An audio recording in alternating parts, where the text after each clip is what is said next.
चर्चा बिहार की हो और राजनीति की बात ना हो तो क्या आपको लगता है कि बिहार की चर्चा करना उचित होगा? नहीं ना, तो फिर राजनीति की ही बात करेंगे हम लोग। बिहार में राजनीति हर दिन बनते और बिगड़ते हैं। मैंने अपने अगले वीडियो में थोड़ी देर पहले जो मैंने आपको शेयर किया था उसमें बताया था कि सुशील मोदी किस तरह से लालू के गेंद पर उनकी वापसी हुई है और कैसे वो फिर से मीडिया में और सोशल मीडिया पर वायरल हो रहे हैं, चर्चा में आ गए हैं। एक बार फिर मैं आज चर्चा करने जा रहा हूँ लोजपा, भाजपा और जदयू। मुद्दा होगा राज्यसभा। बिहार में राज्यसभा चुनाव होने हैं। राज्यसभा चुनाव यह रामविलास पासवान जी के निधन के बाद खाली पड़े सीट को लेकर हो रहा है। दावा लोजपा का है, लेकिन इस पे भाजपा और जदयू के भी नज़र है। लोजपा का कहना है कि लोकसभा चुनाव में जो तय हुआ था उसके अनुसार हमें यह सीट मेरा है और मुझे दिया जाए, और लोजपा इस पर रामविलास पासवान जी की पत्नी रीना पासवान को अपना प्रत्याशी बनाना चाहती है। लेकिन बिहार में राजनीति है, बिहार में राजनीतिक चाणक्य बैठे हैं। उनका कहना है कि अब वह गठबंधन रहा कहाँ। चिराग पासवान ने उसे तोड़ दिया।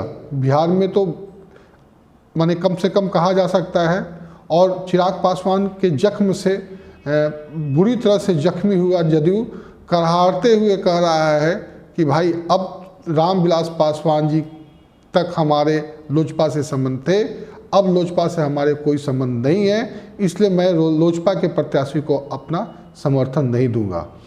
जदयू के इस स्टैंड के बाद भाजपा के पास अपना राजनीति की थी, अपना राजनीतिक रोटी सेकी थी, उसे फिर अपनी राजनीतिक रोटी सेकने की एक मौका मिल गया।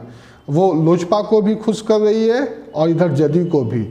तब विधानसभा चुनाव के समय उसने जदयू के सामने एक्सक्यूज रखा था कि अब चिराग पासवान नहीं मान रहे हैं तो मैं क्या कर सकता हूं, लड़ने दीजिए, गठबंधन से उनको अलग नहीं किए।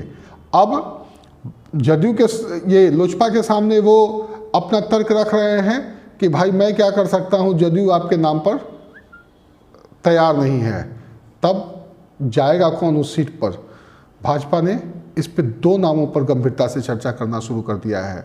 सुशील मोदी, आप जब उन्हें डिप्टी सीएम से हटाया गया था पद से, उन्हें शपथ नहीं दिलाई गई थी, तब से यह कयास लगाया जा रहा था कि उन्हें रामविलास पासवान की जगह पर केंद्र में शिफ्ट किया जा रहा है और उन्हें मंत्री बनाया जाएगा।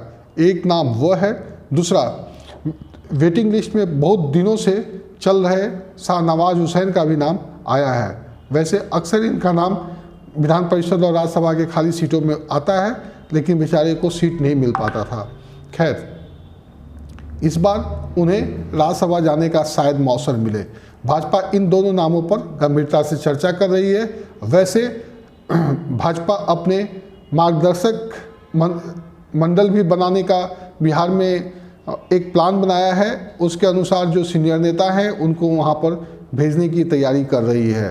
तो अभी इस पे कुछ भी कहना थोड़ा जल्दबाजी होगा, लेकिन इतना पक्का है कि लोजपा को अब अपना एक सीट यानी राज्यसभा का एक सीट उसे से मुँह छोड़ देना होगा, क्योंकि उसके पास अपनी संख्या बल नहीं है और भाजपा जदयू का एक्सक्यूज देकर लोजपा के सामने हाथ जोड़ लिया है, और जदयू लोजपा को साथ देने का तैयार नहीं है, क्योंकि भाजपा को यह डर है कि अगर हम लोजपा प्रत्याशी को अपना प्रत्याशी बनाते हैं राज्यसभा में तो शायद विपक्ष का कोई प्रत्याशी यहाँ से जीत न जाए। आपने देखा 2 दिन पहले जिस प्रकार से ड्रामा हो रहा है, जिस तरह का राजनीतिक ड्रामा यहाँ चला, उसमें क्या सब कुछ हुआ। तो ऐसी स्थितियों से बचने के लिए भाजपा फूक फूक के कदम रख रही है, और वो चाहती है कि हर हाल में मुझे जदयू का समर्थन मिले और राज्यसभा में मेरे प्रत्याशी जीत कर जाएँ।